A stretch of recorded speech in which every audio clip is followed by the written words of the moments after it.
Hi, Dr. Sharma. Hi. Thank you for taking the time. I am a student from one of your classes. Oh, are you not the one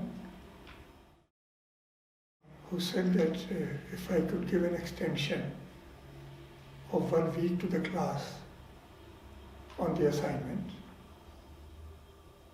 you would be in heaven? And then you said, where are you now? Did I say that? Yes, you did. How could I lapse into such a vulgar colloquialism? A sign of the times, don't you think? So I have a request, Professor Sharma. I have some questions about Hinduism, and I would like to know if in your spare time, you have some time and we discuss about my questions.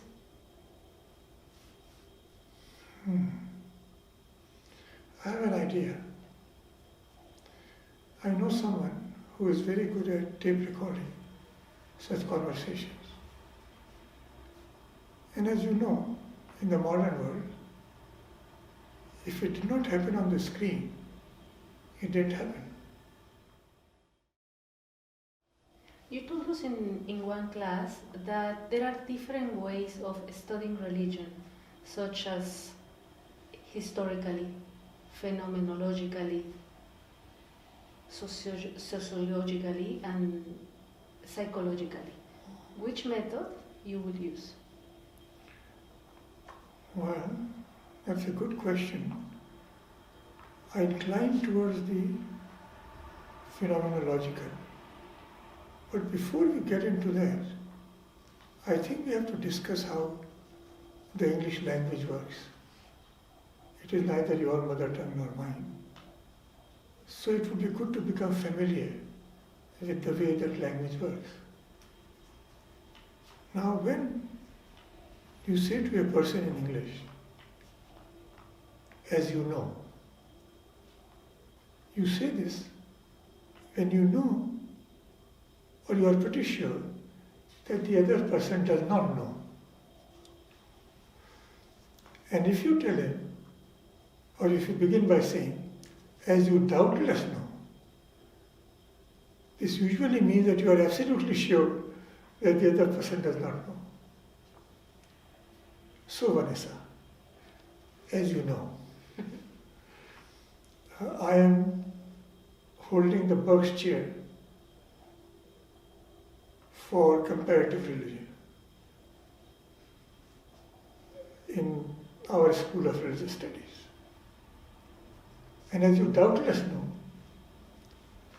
the previous occupant of that chair was Professor Wilfred Cantwell Smith.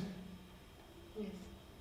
You may have heard of him as the founder of the Institute of Islamic Studies. Yes, You have, yeah. yes, I have.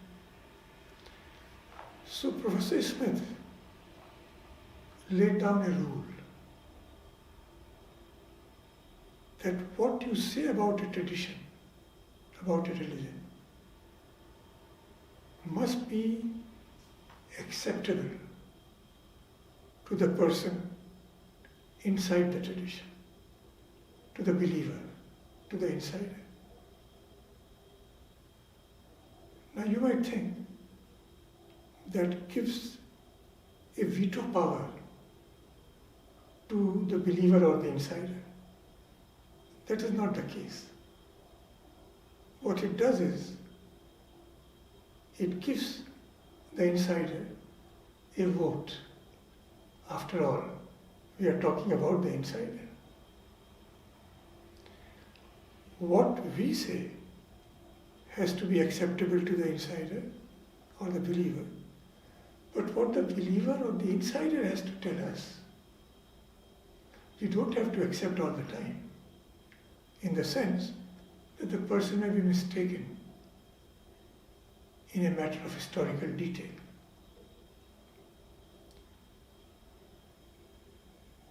So I think I will use a combination of the historical, a blend of the historical and the phenomenological method. Okay. Now the question is, where could we meet? Well, we can meet here at the building. It's a very good idea. I'm sure the director of our school, Mhm. Professor Garth Green, would be quite willing to let us do that. Okay. This is a great building. It has a library in it. It has a chapel in it. By the way, have you been to the chapel? Yes, I have been there. Did you see the stained glass windows? Yes. Have you seen them from the outside? Yes. How rough and unattractive they look from the outside? Yeah, sometimes I cannot even notice. Have you looked at them from the inside? Yes. How are they from the inside? From the inside, completely different than from the outside. I think this is what Professor Smith was trying to tell us. That if you just look at a tradition from the outside, you might miss the whole essence of the tradition. The insiders have something to tell us.